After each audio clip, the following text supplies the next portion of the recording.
Hello guys, welcome back to this channel. Guys, इस video में हम लोग बात करने जा रहे हैं रिलायंस कम्युनिकेशन लिमिटेड के बारे में।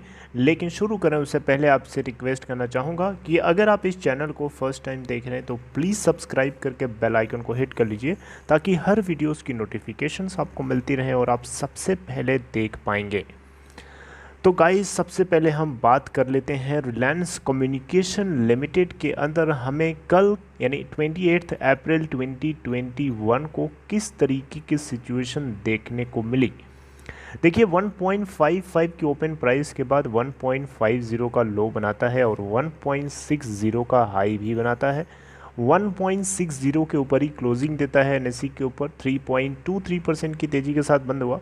63,18,249 टोटल वॉल्यूम ट्रेड हुआ, जिसमें से 76.51% की डिलीवरी। बीएससी के ऊपर देखें तो 23,15,542 टोटल वॉल्यूम ट्रेड हुआ, जिसमें से डिलीवरी परसेंटेज है 51.61%। 1.59 का हाई बनाता है इंट्राडे में, और जो कि आप देख सकते हैं उसके बाद 1.57 जो कि 1.29% की तेज़ी के साथ क्लोज होता है। 434.19 करोड़ इसकी मार्केट कैप है एनएससी पे, बीएससी पे, और एनएससी पे है 442.49 करोड़ रुपए।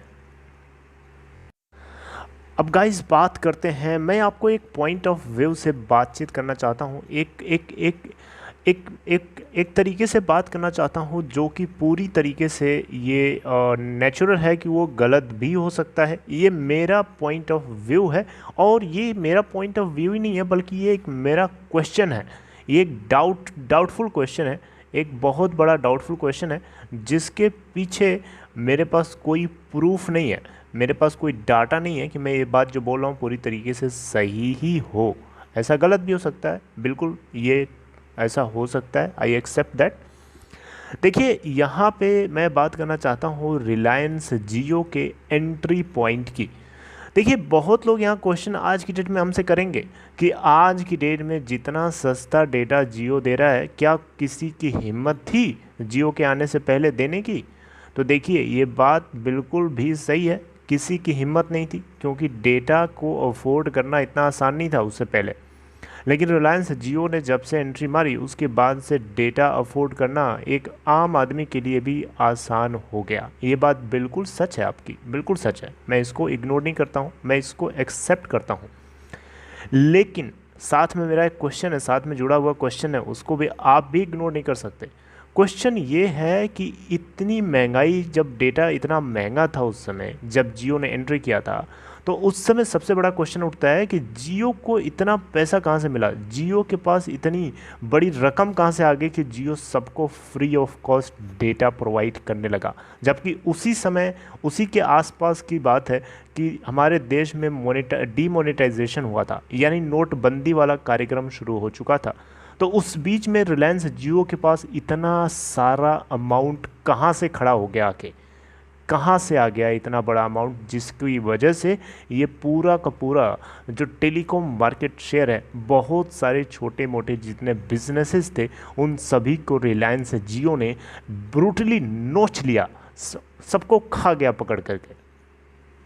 अब आपको मैं रियलाइज़ कराऊंगा कि इसके क्या कॉन्सिक्वेंसेस हैं, क्या इसका इम्पैक्ट पड़ा लोगों की फैमिलीज़ के ऊपर, लोगों के बिजनेसेस के ऊपर, और पूरी इंडस्ट्री के ऊपर आज की डेट में क्या इम्पैक्ट है। आपको मैं ये चीज़ एक झलक के जरिए, आप छोटी सी एक तरीके से मैं आपको बताने की कोशिश करूँगा। तो सबसे पहले मैं आपसे बोलना चाहूँगा कि यहाँ मेरा क्वेश्चन है कि क्या रिलायंस जियो के पास ऐसा तो नहीं था कि ब्लैक मनी था, वो ब्लैक मनी पूरा का पूरा इसने वाइट तरीके से कन्वर्ट कर दिया, क्योंकि फ्री ऑफ कॉस्ट देना शुरू कर दिया। पूरी हिंदुस्तान की जनता को लगा कि अरे यार, फ्री ऑफ कॉस्ट इंटरनेट मिल रहा है, हर कोई यूज़ करता था। 1 GB पर डे दिया जाता था, 2 GB पर डे दिया जाता था, हर कोई यूज़ करता था।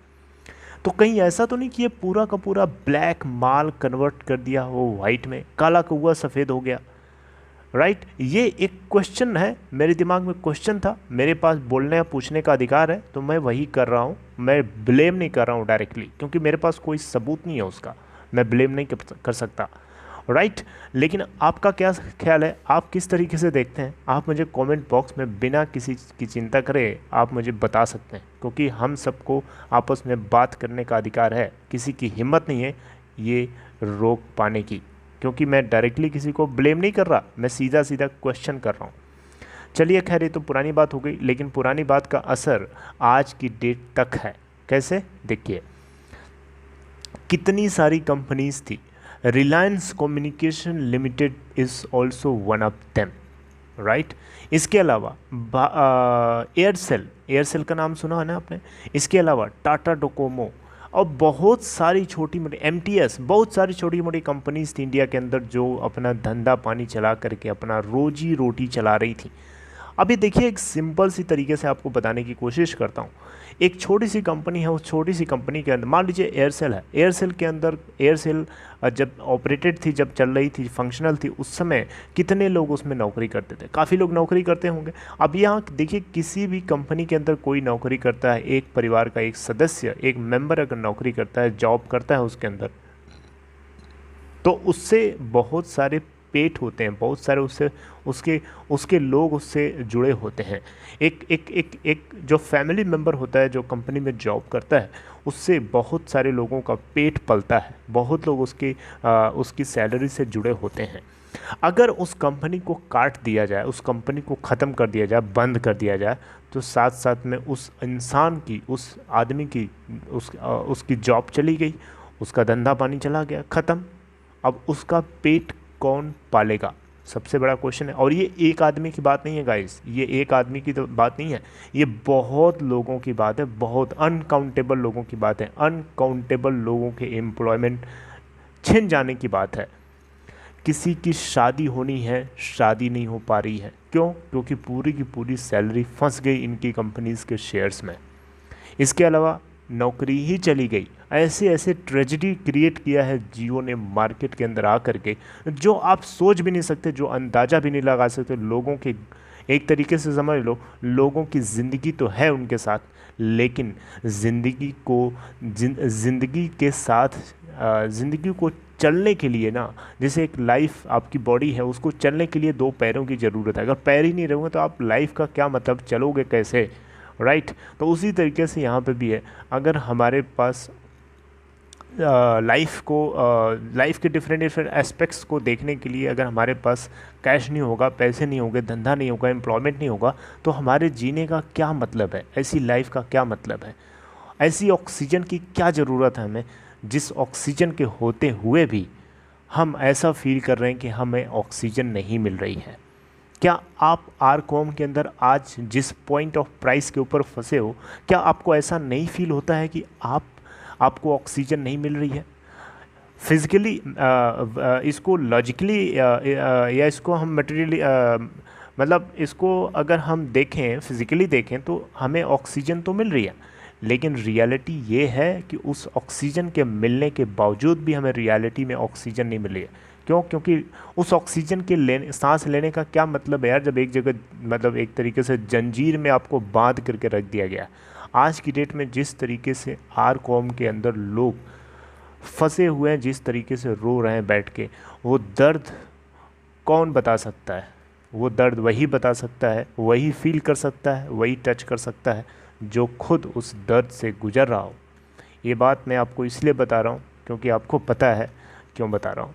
मैं आपको हर दिन कुछ न कुछ इसके ऊपर बताता रहता हूँ, क्योंकि इसके ऊपर बहुत सारे रिसर्च सोचता रहता हूँ, बहुत सारी चीज़ें इसके ऊपर ढूंढता रहता हूँ इधर उधर से, और बहुत सारी चीज़ें ऐसा लगता है कि एक एक दिन में दो वीडियो के जरिए आपको बताऊँ, लेकिन मुझे लगता है वो बहुत ज़्यादा हो जाएगा, एक ही काफ़ी है। तो इसलिए अलग अलग पॉइंट ऑफ व्यू से मेरी बातचीत करने की कोशिश रहती है आप सब लोगों से। तो इस छोटी सी वीडियो के ज़रिए आपको जो कुछ भी मैंने बताने की कोशिश करी गाइस, आप लोगों का पॉइंट ऑफ व्यू क्या है मुझे आप चाहें तो शेयर कर सकते हैं।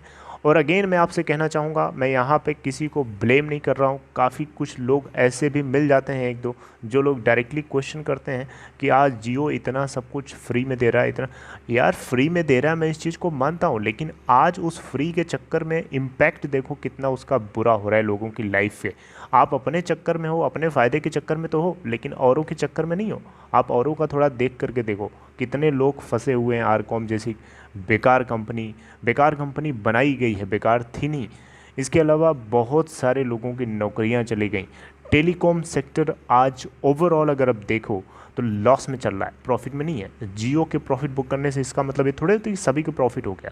जियो प्रॉफिट बुक कर रहा है, इसका मतलब ये थोड़े कि वोडाफोन आइडिया की बैलेंस शीट में वो चीज़ दिखने लगेगी। ऐसा तो है नहीं, ऐसा तो है नहीं। लॉजिकली आप जरा सोचो, इस तरीके से आप देखें तो ओवरऑल अगर हम देखें तो टेलीकॉम सेक्टर की हेल्थ बुरी से बुरी से बुरी से बुरी कर दिया है जियो की एंट्री ने।